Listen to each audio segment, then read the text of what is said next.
Good evening. Thank you so much for joining us. This is the main news on Camnet TV. Here are the top stories making headlines in our news tonight. The court finds former Home Affairs Minister Stephen KAMPYONGO with a case to answer. Political parties advised to be conducting politics within the confines of the law. Uncertainty on financing of a new education curriculum raises concern. In international news, UK lawmakers vote in favor of Rwanda migration bill. And in sports news, BANDA'S boots amongst FIFA's museum's latest acquisitions. My name is Sylvia Zulu. Thank you so much for joining me. I will be back with the details shortly. Water is life. Each drop counts and each must be cherished. Our tried and tested product meets all international standards. With our smart drip technology, we aim to deliver precision irrigation designed to reduce blockage and wastage, ensuring a high yield.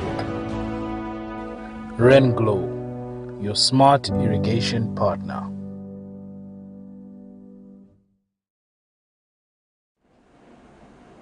Thank you so much for staying with us. And now the news in detail.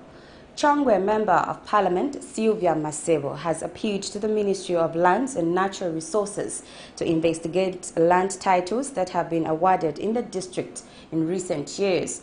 Ms. Masebo laments that if the current situation in the district and constituency is left unchecked, people in the area will be landless, as many are indigenous people.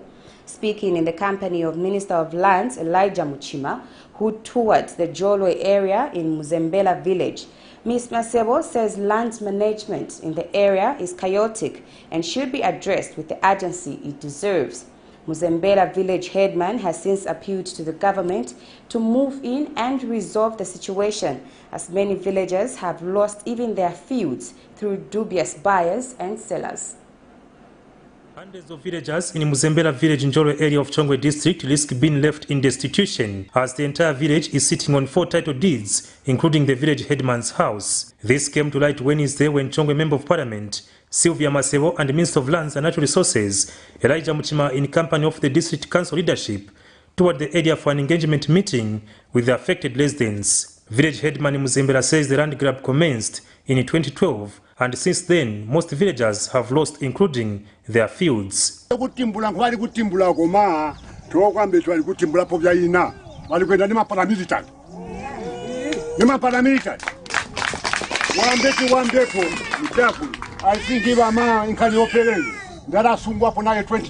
Representing senior chieftains in Komesha Mukamambo II, Princess Chorwe Komesha disclosed that the entire village has been consumed by land titles. To say, you won't even had the quarry, the God-given inheritance, God-given wealth. Somebody's claiming to take it away from the people and become one person's property. So we are saying, Honorable Minister, I know that's not your area of command, but what we're saying is something that you can speak to your counterpart. Area Member of Parliament Sylvia Masebo laments that land management in the area has been chaotic in recent years, calling on government through the Ministry of Lands to investigate the matter. Ms. Masebo, who is also Minister of Health, says despite the documents being legal, government should check the procedure of awarding, as they have no blessing of the local leadership. As the custodian of land on behalf of the President, the Commissioner and the Minister, which study problem ya kuchongwe kuno kuli unique kuno, and it's not an easy arrangement because tichoka kuboma kumaboma uku kwambene peze kuyuzinga ndalama bantu ngati wapeza pali bantu bazaba uza ba minister balanzi ukala commissioner kamba tawe pali bantu and boma yazoona singa pase title deed is bat pali bantu.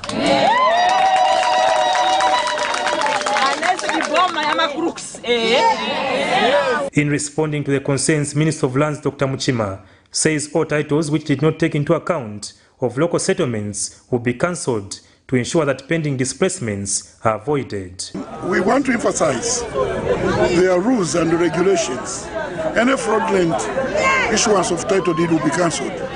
In that, Some people have been getting title deed without regard to settlements. Before a title deed is given, we have to carry out an inspection to see if there are settlement or not. If there are settlement, that title deed is not supposed to be issued.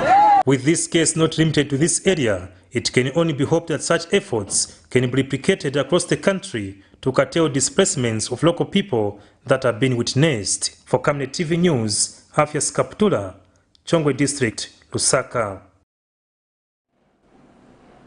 Agricultural experts have called for punitive punishment against stealing farming inputs intended for vulnerable small-scale farmers.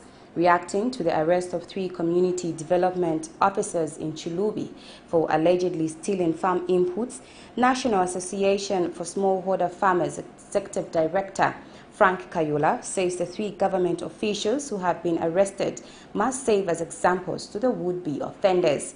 Meanwhile, agriculture researcher Oliver Bulaya has advised district officials across the country to take stock of what they receive to avoid such occurrences. Here's a report. Most parts of the country have received at least a drop of the 2023-2024 season's rains, marking the beginning of the rain season. This also marks the beginning of the farming season, a time when farmers would be having all their farming requirements in place.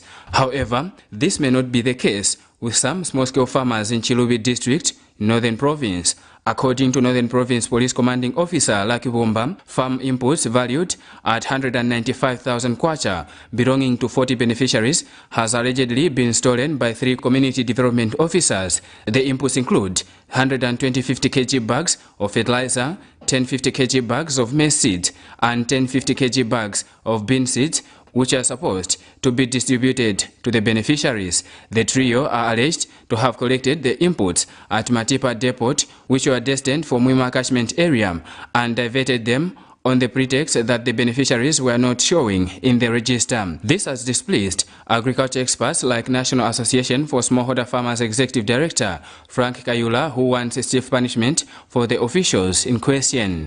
I think this should be a lesson to everyone who is given the powers and authority to distribute inputs to the vulnerable, that those stuff, that material, those inputs are not yours. They belong to the vulnerable, who are the beneficiaries, whom government wants to do well, because definitely such people cannot help these people who are suffering if they can steal that which has been given to them. And we are hoping that the law will take its course until they are put behind bars as a lesson to any other person. In fact, the punishment must be very stiff. You know, when they steal, what happens is that they are contributing to stagnation of the smallholder farmers. Dr. Kayula has also expressed worry that government efforts to uplift the livelihoods of small-scale farmers are being frustrated by the same people who are supposed to support it. These programs that we are dealing with smallholder farmers and the vulnerable people in the rural areas, I think that they must be well designed so that they are able to uplift these people to a higher level. Not stories that we hear that they have been uplifted where the uplifting hasn't even taken place. We want to be able to see that they are moving from a level where they are classified as totally poor and dependent to somewhere where we say at least they are meeting part of their livelihood themselves, to a level where they will be making profits and a level where they will be managing their farms as businesses. These are the growth targets that we are looking for. But if there are thieves in the system, people employed by government to be able to support those who are vulnerable, those who are poor, to raise their standard of living, I think we are not going to go anywhere as a nation in these rural areas. Meanwhile, agriculture researcher Oliver Bulaya has advised district officials across the country to take stock of what they receive so as to avoid such occurrences as it borders on food security. To these officers that are dealing in these unscrupulous means of, siphoning the potential from farmers by stealing these inputs should not be. It may not be only in Chulubi Island. It may be happening even in other districts, just as it has been happening with, issues of fake, fertilizer. So my call is upon the relevant officers in various districts in our country to take stock of what they received, in the district and what they've been distributed. It is important even to take, stock of the beneficiaries that have benefited, from this program. This should not be allowed as a country faces, challenges of food insecurity. In Zambia, agriculture play a key role of supporting industries by producing the required raw materials, exportable agricultural goods, generating employment, particularly in rural areas, as well as providing foodstuffs essential for the sustenance of acceptable nutritional standards and levels, most of which by small-scale farmers who get their motivation from the subsidized inputs they get from government. Vincent Piri for Camnet TV News, Lusaka. Parliament has passed the Access to Information ATI bill after 3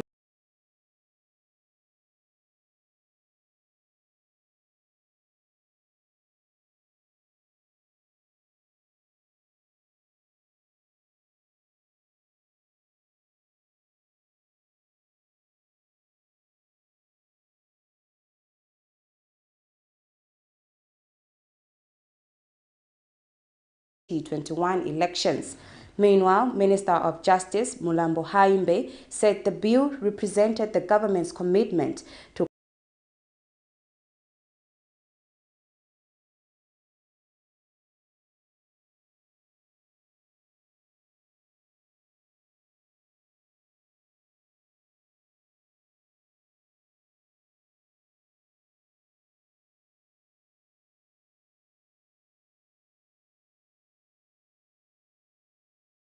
Kenya, Malawi, South Africa, Tanzania, Angola, and Zimbabwe have the ATI law in place.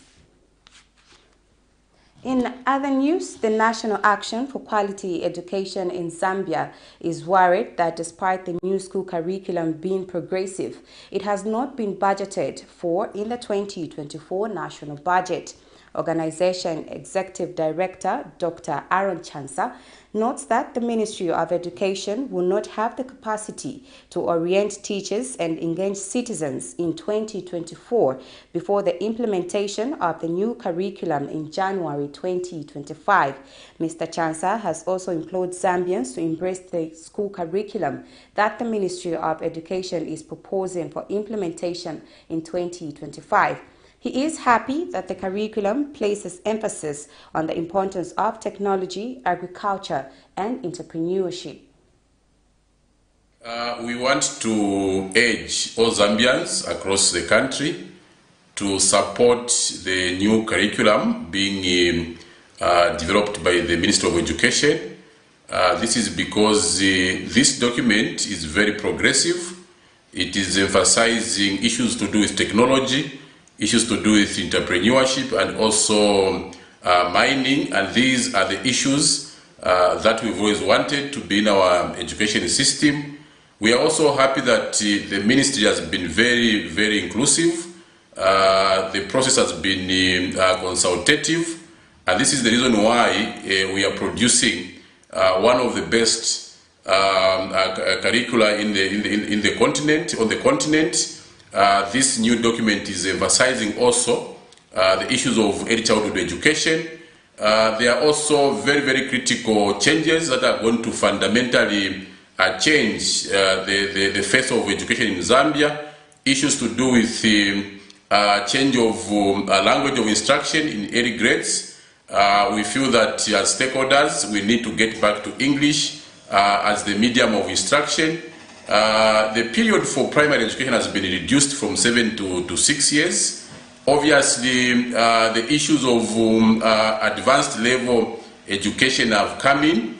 We want to improve the quality of intakes into universities, and this is very, very important. But as we support this process, we are not happy that government has not allocated some funding to this process. When we check the Yellow Book for 2024, we can't see any funding to curriculum development. A political researcher and analyst has advised political parties to always do their politics within the confines of the law. Reacting to the harassment of Economic Freedom Fighters EFF leader Kasonde Mwenda, Joseph Selisho has advised political leaders to tame their supporters and avoid politics of intimidation and harassment of opponents. On Monday, December 11th, armed police officers from the Kitwe Crack Squad stormed into an EFF press briefing at a lodge and confiscated Hope TV journalist Enoch Chipenda's camera and other gadgets, as well as apprehended him, along with the opposition party leadership, but were all released later. Details in the following report.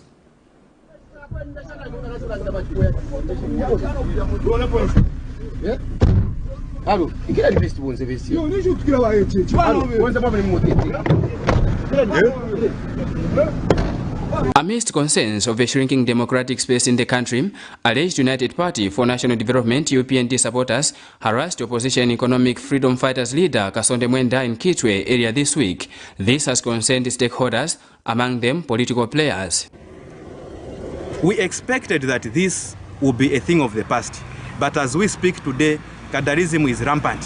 It is all over. We in the opposition are being abused. We are being denied an opportunity to assemble and interact with the people. And sometimes even before you receive police officers to try and block you, you are met with harsh situations where cadres take charge and threaten you. Sometimes you are beaten. Meanwhile, political scientist Joseph Selisho has also chipped in to advise political leaders to tame their supporters and avoid politics of intimidating and harassing opponents, as it is against the Zambian constitution. And therefore, any person, Zambian, that has a local understanding of the constitution can sue based on this, because it's written in the constitution. And I want to emphasize on this. This is Article 60, subsection 2 and 3 of the Zambian constitution, which says, no party shall intimidate its members, supporters, or any other persons or opponents. So if the current party intimidates the other opponents, it's a violation of the constitution. If those in opposition intimidate those that are in the government or the party in power, it's a violation of the constitution. So the Zambians should rise and protect these rights that we have enshrined in the Zambian constitution as amended in 2016. On Monday, December 11th, 2023, alleged United Party for National Development UPND cadres harassed EFF leader Kasonde Mwenda and his entourage for what, according to the video, they say, insulting President Hakainde Hichilema.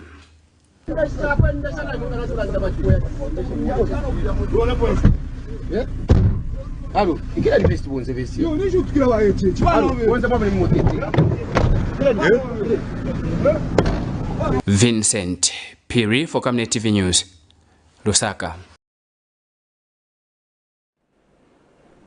Opposition New Congress Party leader Peter Chanda has advised the government to only remove visa restrictions on countries that are willing to reciprocate such a gesture. Mr. Chanda says this will not only favor the tourism sector but also trade. Recently, Tourism Minister Rodney Sikumba revealed that the Zambian government is considering removing visas for all African countries to achieve free flow and easy movement of tourists. Africa is a global village and we belong to the global village. But in as much as we look at that, we need to also look at the immigration system that we have. Is another source of revenue for any given country. Let's take, for instance, one country in the Scandinavian country, in the Netherlands area or in whatever. They survive solely on immigration. The immigration is the highest earner because of the many people that go into that country for tourism and other issues. So whilst I appreciate the fact that we need to lessen the visa interaction to allow commerce and trade, I want to state that we cannot allow the immigration departments to crumble and continue to process visas for free and wait for government to give them aid. In that, we will create inefficiency in the way we are supposed. It is better we look at minimal fees that are required. So for me, I don't subscribe to the total visa-free environment, because without visa processes and all those things, I think a lot of these other things are whatever. At least one for the first entry, you can be able to allow, like they've done in India. I subscribe to that, but I want to state that we can't render our immigration department to totally become a government agency that becomes a grant aid institution. It must be an institution that should be able to be part of the resource and region and revenue generation of the country. So I don't even subscribe. I don't think it was right for the government to write off visas from the countries like China and these others and all those countries. The countries that have not reciprocated, we can only give the same incentive to countries that have reciprocated. Cleaning Association of Zambia President Lawrence Makumbi has asked the Lusaka Magistrate Court to dismiss the matter in which he has been allegedly sued, facing 6 counts of libel contrary to the laws of Zambia. Appearing before Lusaka Magistrate Annie Holland, Mr. Makumbi's lawyer submits that the case is illegal before the court because the Director of Public Prosecution, DPP Gilbert Piri, has not granted consent reference. Rendering ruling on the matter, Magistrate Keegan Litia wrote that the matter stands dismissed as the court cannot overturn its earlier decision due to lack of authority to do so. Legal battles continue in the former ruling party with the emerging of factions in the Patriotic Front. As the battles unfold, Lusaka Magistrate Keegan Litia has dismissed an application made by PF Faction Secretary General Raphael Nakachinda's legal team to refer the matter in which Mao Sampa and Morgan Ngona are facing 4 counts of perjury, attempting to commit an offense, and forgery on grounds that the court has no power to overturn its earlier decision of dismissing the case after Director of Public Prosecution Gilbert Piri refused to grant consent to privately prosecute the accused. However, the DPP in his letter to the defense lawyers refused to issue consent to privately prosecute Mao Sampa and Morgan Ngona for the offences of perjury and forgery because a similar case is already before the Lusaka High Court. Meanwhile, in his ruling, Magistrate Litia dismissed the application by the defense lawyers and explained that the case remains dismissed. Magistrate Litia has since advised the complainants to seek the services of the Court of Appeal if it seeks to proceed with the matter. The quashed application follows the decision of the defense lawyers' contention of the DPP's refusal to grant consent agreement to privately prosecute the accused on allegations that the DPP is a friend and lawyer to Mr. Sampa.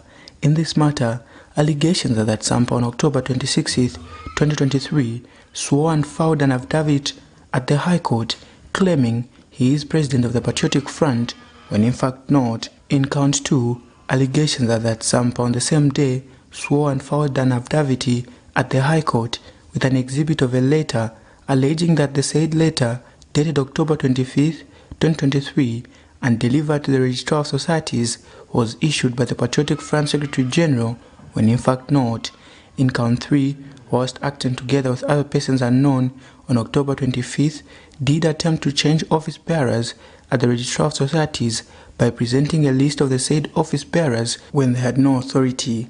But what is next for the complainants?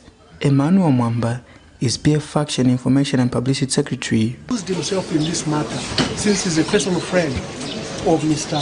Mao Sampa. We wanted the Constitutional Court to rule on that. Today, the magistrate again has stated that in the case where he dismissed the case, he has no power to review his own decision, and he has advised the private prosecutors to then appeal to a higher court. So as we are now, our lawyers will see whether we need a judicial review, whether we need to appeal against this case. They will determine those are legal cases. Nelson Zulu for Camnet News. Still in court news, the Lusaka Magistrate Court has found former Home Affairs Minister Stephen Kampyongo and his wife Wanzia Chilwa with a case to answer. This is in a matter in which the former minister and his wife are facing 12 counts of possession of property suspected of being proceeds of crime valued at over 29 million kwacha. In this matter, allegations are that between January 12 and 30th September 2022, jointly and whilst acting together with persons unknown, the couple did own properties located in Eureka area. Details in the following report. Lusaka Principal Resident Magistrate Sylvia Munyinya has found former Minister of Home Affairs Stephen Kampyongo and his wife, Wanzia Chirwa, with a case to answer in a matter is facing 12 counts of possessing property suspected of being proceeds of crime valued at over 29 million kwacha, contrary to Section 7.1.1 of the Forfeiture of Proceeds of Crime Act of 2010. Magistrate Munyinya indicates that after assessing the gravity of the allegations leveled against the accused, the prosecution established that the couple may have engaged in corrupt activities in order to acquire their properties.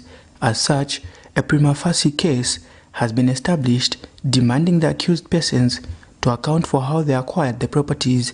In this matter, Mr. Kampyongo and his wife are jointly facing 12 counts of possessing properties valued at over 29 million kwacha, suspected to be proceeds of crime. Allegations are that between January 1st, 2012 and 3rd September 2022, the couple acquired properties located in Eureka off Kafue Road valued at 11,100,000 kwacha, property reasonably suspected of being proceeds of crime.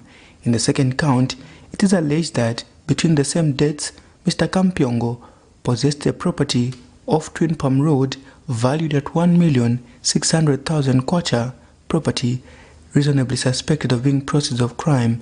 Among other allegations the former Home Affairs Minister will have to account for when he opens his defense on 16th, 20th and 26th February 2024 include possession of a residential house off Lilai Road valued at 860,000 kwacha, a property in Chifwema area of Lusaka valued at 1,600,000 kwacha, a property in Minwood Ndeke valued at 2,100,000 kwacha, among others.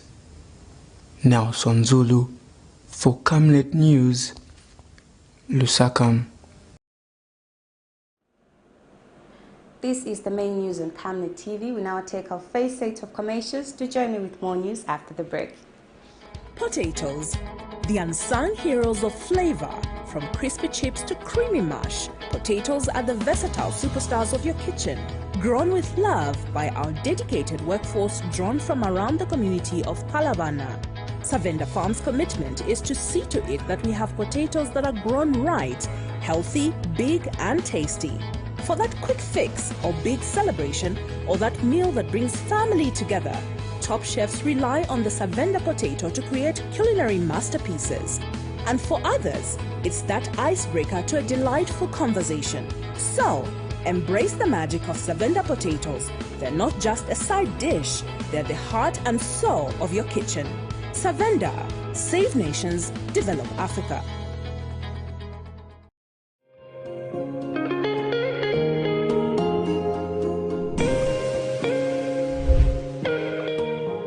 Introducing Darren B, a touch of class. Are you looking for the perfect place to elevate your style and glam up? Look no further. Darren B Touch of Class is your one-stop destination for hair and makeup transformation. Walk into Darren B and walk out feeling like a star. Your transformation starts here. Call us on 0772 870 588 or WhatsApp on 0972 049 213 to book your appointment today. Payments are made via mobile money or point-of-sale machine. Strictly no cash payments. We are located along Mossy Road in Ibex Hill, fourth close on the left after Kalikiliki Police Post. At Darren B, we pride ourselves on our team of dedicated and trained personnel ready to pamper both women and children. Darren B is open 7 days a week from 0720 hours to 1740 hours. From trendy hairstyles and stylish makeovers to flawless makeup, we do it all. Darren B, a touch of class. Thank you so much for staying with us. We now continue with more news.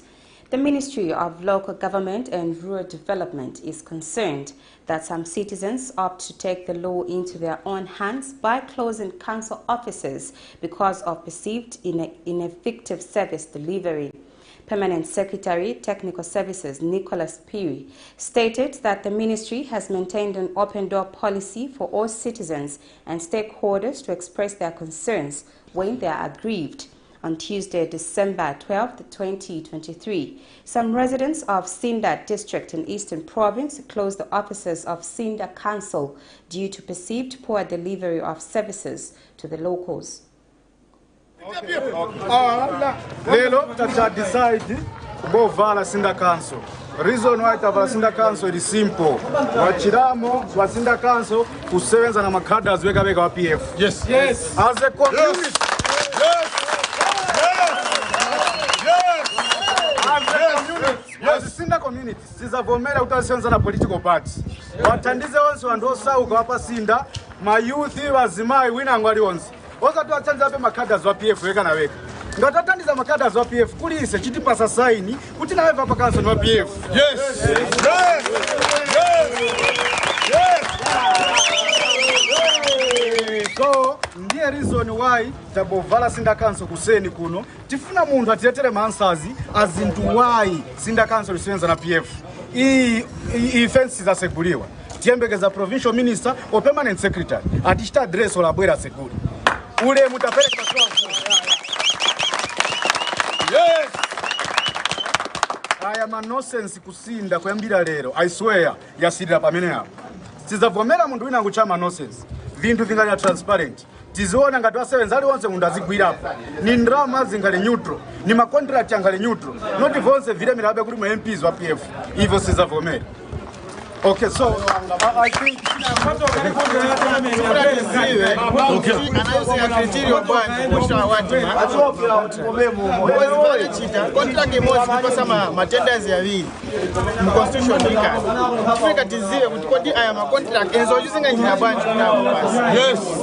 yes. Construction of modern garbage sites at New Soweto and mobile markets has commenced at a cost of 180,000 kwacha. The construction of the garbage sites, being funded by the Kanyama Constituency Development Fund, CDF, is aimed at improving waste management systems in the two markets. Lusaka City Council LCC Assistant Public Relations Manager Nyambe Wulumba says the initiative will benefit traders in both markets and customers by providing them with a clean and safe environment for their businesses. So this particular project is aimed at improving hygiene and sanitation at both markets, and the projects are costing 180,000 kwacha for each garbage bay, funded by CDF for Kanyama constituency in particular. Now, once completed, these bays will provide modern ways of managing waste in markets, and it will further provide the good image of these both markets. That will ensure now that the traders will have a chance of having a lot of customers, because the market will be now appealing and everybody will be flocking in to buy products from there. So we engaged a contractor who is currently on site, Shonlu Construction Limited, and the company has since started excavation works, and we look forward to having this particular project be completed on time.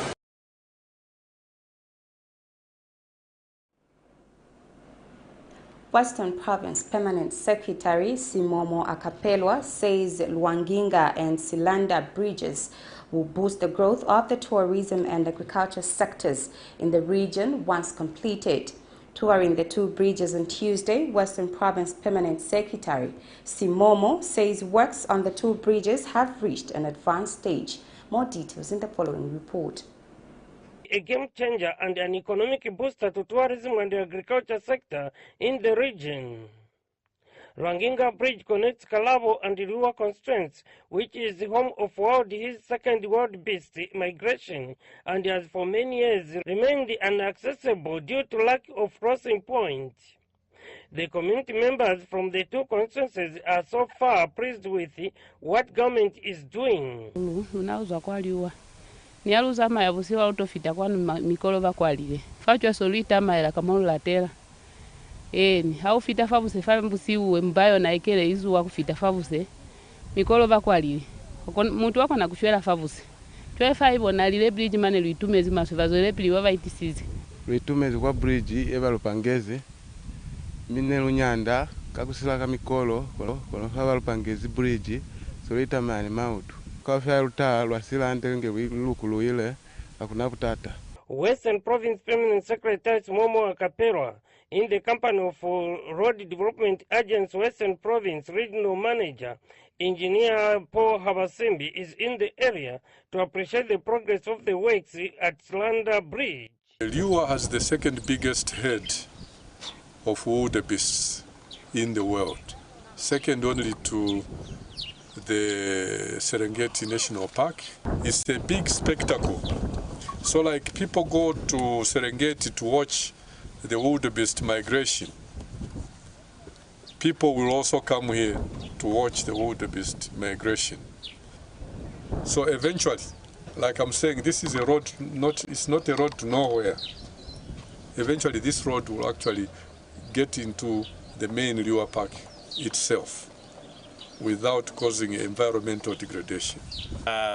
When these works are done, we are going to open up to traffic. If you look at the embankment that has been constructed, which is for the 1.8 kilometer stretch, this embankment is still in the process of settlement. In terms of the cost of this project, first and foremost, I must mention that this project is part and parcel of the rehabilitation of the Monguri Murunga and the Moyo Road to bituminous standard. We had to vary that contract to the tune of about $4 million to accommodate the works that we are doing here in Kalabo. The contractor of the project is confident to complete the works by May 2024. By the end of this year, and we will do the connecting road, the surfacing by the before 2024 May. So I think there will be a nice way to Liwa National Park next year. For Camnet News, Mseoka reporting in Kalabo, Western Province. Still to come in the news, BANDA'S boots amongst FIFA Museum's latest acquisitions. I will be back with the details as well as some international news. Stay tuned. Water is life. Each drop counts and each must be cherished. Our tried and tested product meets all international standards. With our smart drip technology, we aim to deliver precision irrigation designed to reduce blockage and wastage, ensuring a high yield. RenGlow, your smart irrigation partner.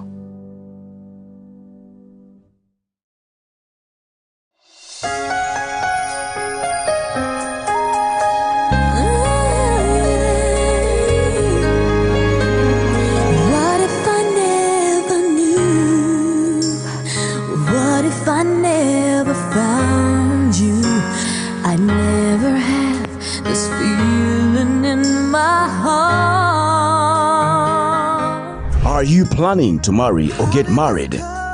Contact the Camnet Media team for a professional capturing of your big day in life. Let your relatives, friends and the nation join you in celebrating your big day on television. Just at a manageable fee, Camnet Television will cover and transmit your wedding on your channel of choice. Contact the marketing department on mobile number.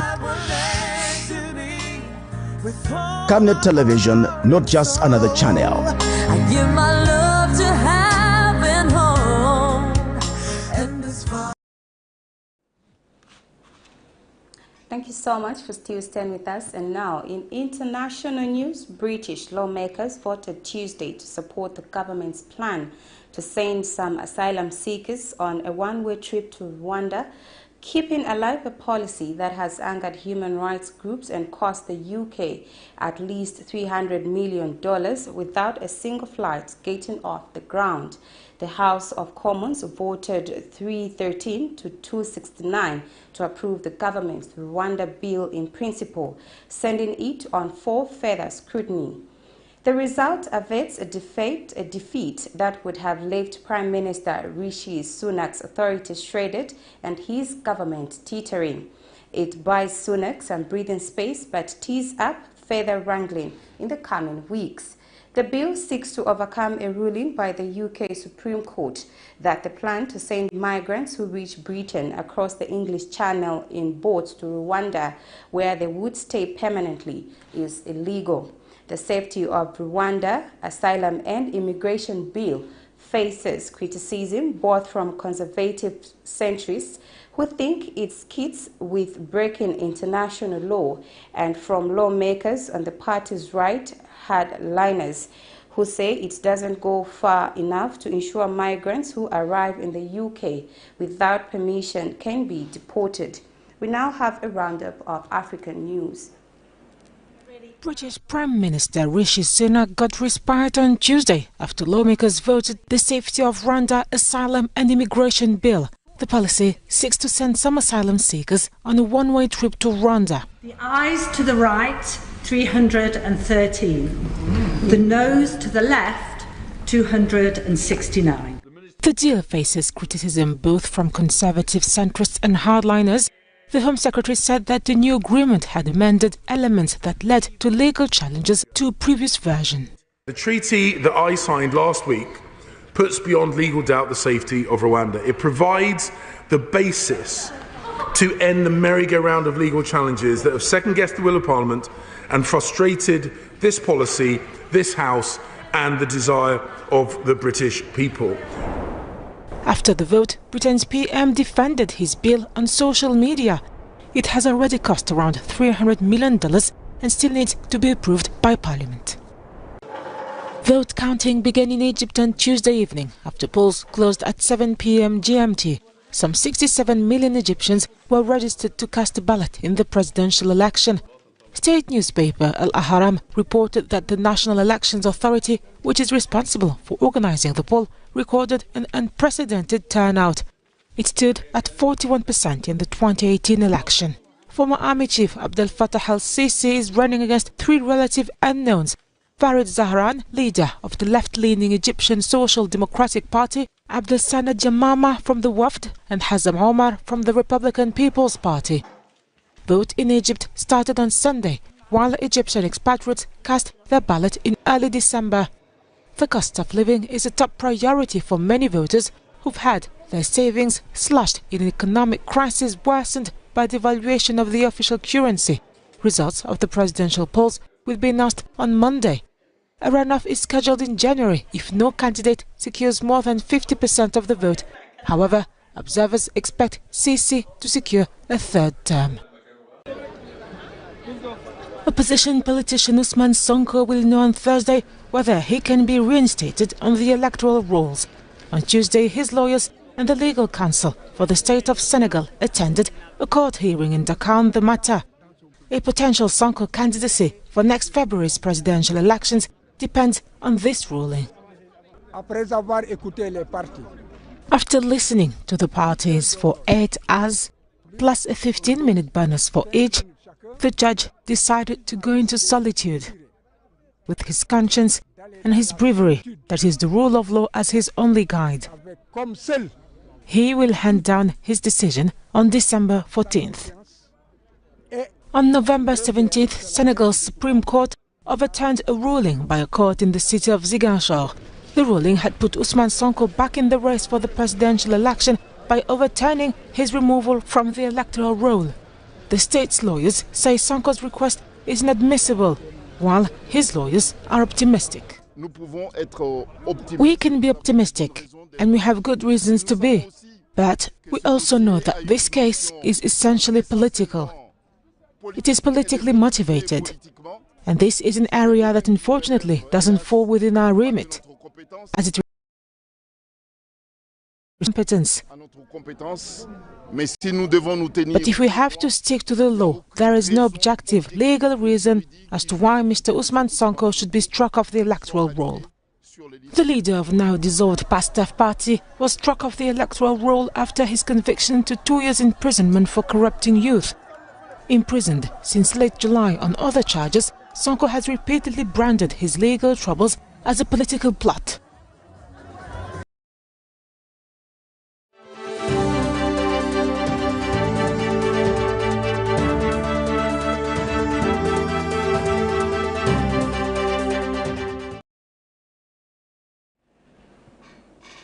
In sports news, Copper Queen's captain Barbra BANDA'S boots have become one of the latest acquisitions to be showcased at the FIFA Museum. Banda wore the boots when she scored a goal for Zambia against Costa Rica in a 3-1 win during the 2023 FIFA Women's World Cup, marking the 1,000th goal in the history of the Women's World Cup. Amidst the treasures from the FIFA Women's World Cup 2023 in Australia and New Zealand, Banda's boots join an elite collection of nearly 400 other artifacts. Some of the items displayed include Spain's captain Jenny Hermoso's shirt and Lionesses captain Millie Bright's match-worn shorts. The World Cup gallery at the FIFA Museum in Zurich unveiled some of these extraordinary exhibits to the public on 12 December 2023. The exhibit is a celebration of women's football that offers visitors a glimpse of some of the standard objects collected by the FIFA Museum during the recent tournament. On that note, we've come to the end of the news, but before I go, here's a recap of the stories making headlines. The court finds former Home Affairs Minister Stephen Kampyongo with a case to answer. Political parties advised to be conducting politics within the confines of the law. Uncertainty on financing of a new education curriculum raises concern. In international news, UK lawmakers vote in favor of Rwanda migration bill. And in sports news, Barbra BANDA'S boots amongst FIFA Museum's latest acquisitions. Our Camnet verse of the day is coming from the book of Philippians 2, verse 3. Do nothing out of selfish ambition or vain conceit. Rather, in humility, value others above yourselves. Thank you so much for watching. My name is Sylvia Zulu. Good night and enjoy the rest of our programming.